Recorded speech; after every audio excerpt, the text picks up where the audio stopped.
Video में हम आपको छंद के बारे में बताने जा रहे हैं। छंद किसे कहते हैं या कितने प्रकार का होता है, उन प्रकारों के कौन कौन से भेद हैं और उनके क्या उदाहरण हैं। तो सबसे पहले हम जानना चाहेंगे कि छंद किसे कहते हैं। तो छंद वह रचना है जो लय, ताल, तुक, यति, गति आदि नियमों से बंधी होती है, या इस तरह से कह सकते हैं कि लय, ताल, तुक, यति, गति के नियमों से बंधी रचना छंद कहलाती है। छंद के मुख्यतः तीन भेद हैं: मात्रिक छंद, वर्णिक छंद और मुक्तक छंद। मात्रिक छंद किसे कहते हैं? तो मात्रिक छंद वह छंद है जो रचना मात्राओं की गणना के आधार पर की जाती है, उसे हम मात्रिक छंद कहते हैं। इसके अंतर्गत दोहा, चौपाई, सोरठा, रोला, कुंडलिया आदि छंद आते हैं। दूसरा छंद है वर्णिक छंद। वर्णिक छंद वह रचना है जो वर्णों की गणना के आधार पर रची जाती है। इनमें तीन तीन वर्णों के क्रम से रचनाएं होती हैं। इसके अंतर्गत इंद्रवज्रा, उपेंद्रवज्रा, मालिनी, बसंत तिलका आदि छंद आते हैं। मुक्तक छंद उसे कहते हैं जो लय, ताल, तुक या मात्रा या वर्णिक गणना से मुक्त होती है। इसमें छंद का कोई प्रावधान नहीं होता। इसके अंतर्गत दो तरह के मुक्तक आते हैं, एक पाठ्य मुक्तक, एक गेय मुक्तक। दूसरे इसे गद्य गीत भी कह सकते हैं। तो पाठ्य मुक्तक और गेय मुक्तक तो छंदों से बने होते हैं, लेकिन गद्य गीत जो होते हैं वह पूर्ण रूप से मुक्त होते हैं। पाठ्य मुक्तक में दोहा, सोरठा आदि छंद आते हैं, जबकि गेय मुक्तक में गाने वाले पद आते हैं। तो अब छंद के बारे में जानने के लिए आवश्यक है कि ये कितने चरण का होता है, चरण किसे कहते हैं, और तो सबसे पहले जानना चाहेंगे कि हम चरण किसे कहते हैं। तो प्रत्येक छंद कुछ लाइनों में, कुछ खंडों में विभाजित होता है। उन प्रत्येक खंड को, प्रत्येक लाइन को हम चरण कहते हैं। ये चरण 4 से 6 लाइनों तक होते हैं, 6 चरणों तक होते हैं। प्रत्येक छंद में कम से कम 4 चरण और अधिक से अधिक 6 या 8 चरण होते हैं। कुछ छंद हैं जो 4 चरण के होते हैं, कुछ हैं जो 6 चरण के होते हैं, कुछ हैं जो 8 चरण के होते हैं। तो 4 चरणों वाले, जिनके चारों चरण बराबर होते हैं, उन्हें सम चरणों वाला मात्रिक छंद कहते हैं या वर्णिक छंद कहते हैं। कुछ छंदों में दो चरण समान होते हैं, पहले और तीसरे चरण एक समान होते हैं, दूसरे और चौथे चरण एक समान होते हैं। उन्हें हम अर्धसम मात्रिक या वर्णिक छंद कहते हैं। और 6 चरणों वाले छंद को हम विषम मात्रिक छंद कहते हैं। सम मात्रिक छंदों में चौपाई, रोला आदि छंद आते हैं। तो अर्धसम मात्रिक छंदों में दोहा, सोरठा, बरवे आदि छंद आते हैं। विषम मात्रिक छंदों में छप्पय, कुंडलिया आदि छंद आते हैं। अब इसके बाद हम जानना चाहेंगे कि वर्ण यति किसे कहते हैं। तो किसी भी छंद को पढ़ने में या गाने में या उच्चारित करने में जहां हम रुकते हैं सांस लेने के लिए अथवा विराम के लिए, उसे हम यति कहते हैं। उसके बाद आता है वर्ण एवं मात्रा। तो वर्ण किसे कहते हैं? भाषा की सबसे छोटी इकाई वर्ण कहलाती है। वर्ण 2 तरह के होते हैं, एक स्वर और एक व्यंजन। स्वर भी 2 तरह के होते हैं, दीर्घ स्वर एवं ह्रस्व स्वर। तो जो स्वर उन्हें कहते हैं जो बिना किसी अन्य की सहायता से, किसी अन्य वर्ण की सहायता से उच्चारित किए जाते हैं, उन्हें हम स्वर कहते हैं। स्वर 2 तरह के होते हैं, ह्रस्व स्वर एवं दीर्घ स्वर। ह्रस्व स्वर उन्हें कहते हैं जिनके उच्चारण में कम समय, कम शक्ति, कम ताकत लगती है, जैसे अ, इ, ओ, ये ह्रस्व स्वर हैं।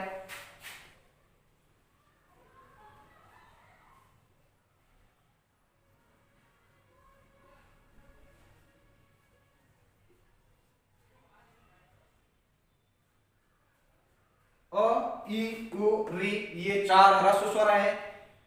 ह्रस्व स्वरों की गणना में मात्राएं लघु गिनी जाती हैं, इनकी मात्रा लघु होती है।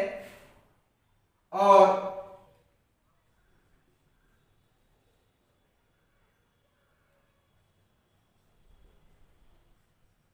लघु को हम सीधी रेखा होती है और गुरु की मात्रा वक्र रेखा होती है।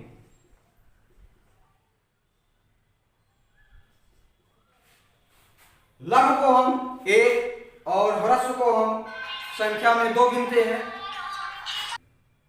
तो वर्ण एवं मात्रा के ज्ञान में ध्यान दें कि ह्रस्व स्वर अ ई उ री, इनकी मात्रा लघु होती है, जिसे हम खड़ी पाई के रूप में लिखते हैं और इन्हें गिनती में 1 गिनते हैं।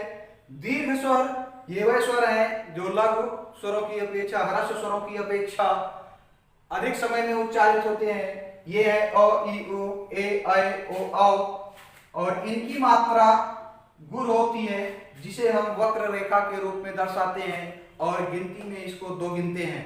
तो इस तरह ये हुआ वर्ण विचार एवं मात्रा का ज्ञान। अब हम आप लोगों को बताएंगे कि मात्रा हम कैसे लगाते हैं। छंदों में मात्रा लगाने के नियम बताएंगे। ध्यान दें, छंद में मात्रा लगाने के नियम। पहला नियम है ह्रस्व स्वर एवं इनसे युक्त, उनसे युक्त वर्णों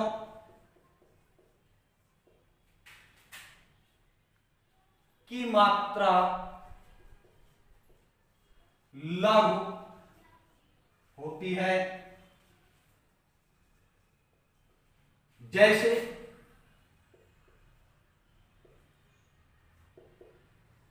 अमन,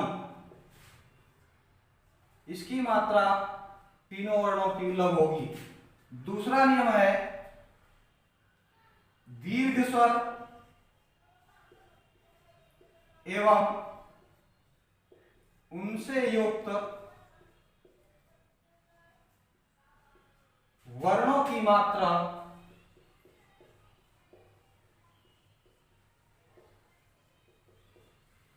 गुर होती है।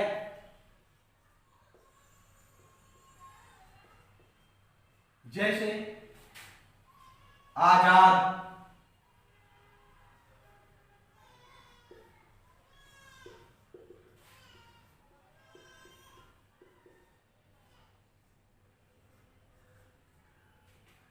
तीसरा नंबर है संयुक्ताक्षर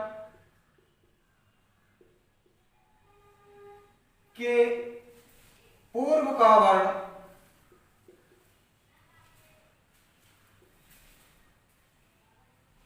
संयुक्ताक्षर के पूर्व का वर्ण दीर्घ माना जाता है।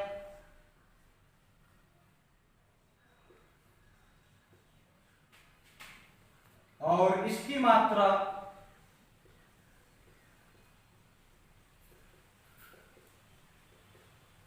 गुर होती है।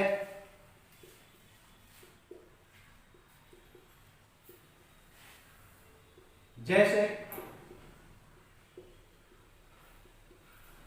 पक्का,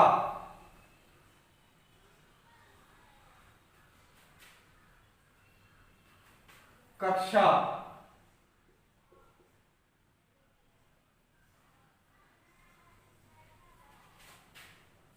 अगला नंबर है अनुस्वार से युक्त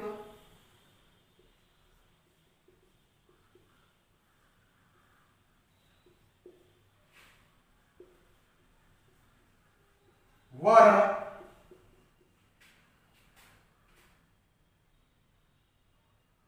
की मात्रा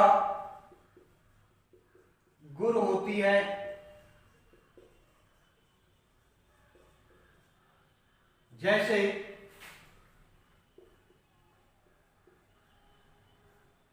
अंगूर,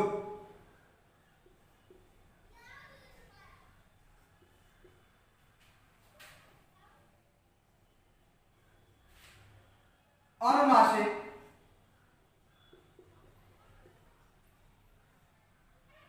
जिसे हम चंद्र बिंदु भी कहते हैं, से युक्त वर्ण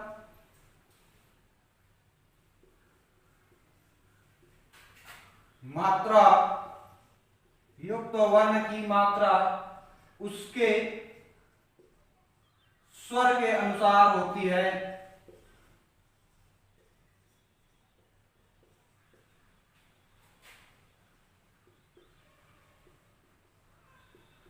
जैसे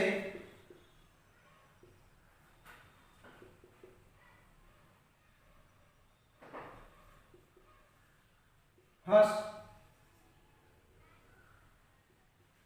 और चांद।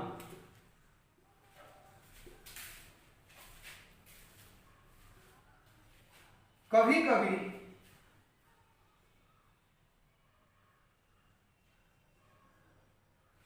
स्वर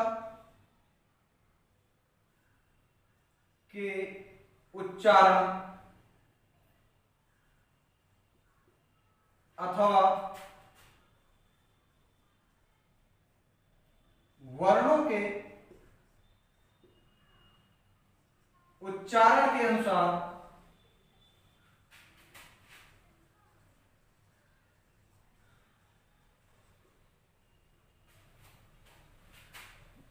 तथा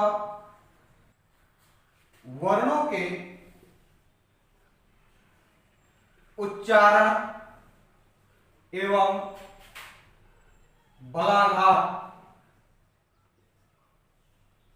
के आधार पर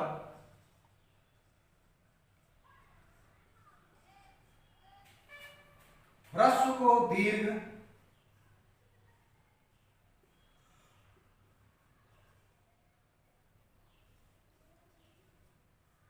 एवं दीर्घ को ह्रस्व करके मात्राओं को कम या ज्यादा कर लिया जाता है।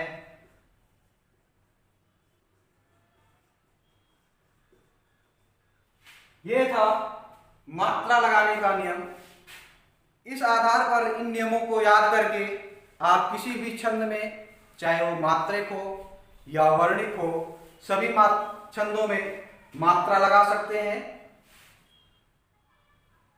इसके अतिरिक्त अब हम आपको छंदों में मात्रा लगाकर दिखाएंगे, छंदों के बारे में बताएंगे, कौन सा छंद है, उसकी परिभाषा क्या है, लक्षण क्या है, यह हम अगले वीडियो में बताएंगे। दोहा, चौपाई, सोरठा, रोला, ये मात्रिक छंद होंगे और उसके बाद हम वर्णिक छंदों के बारे में भी बताएंगे। तब तक के लिए धन्यवाद।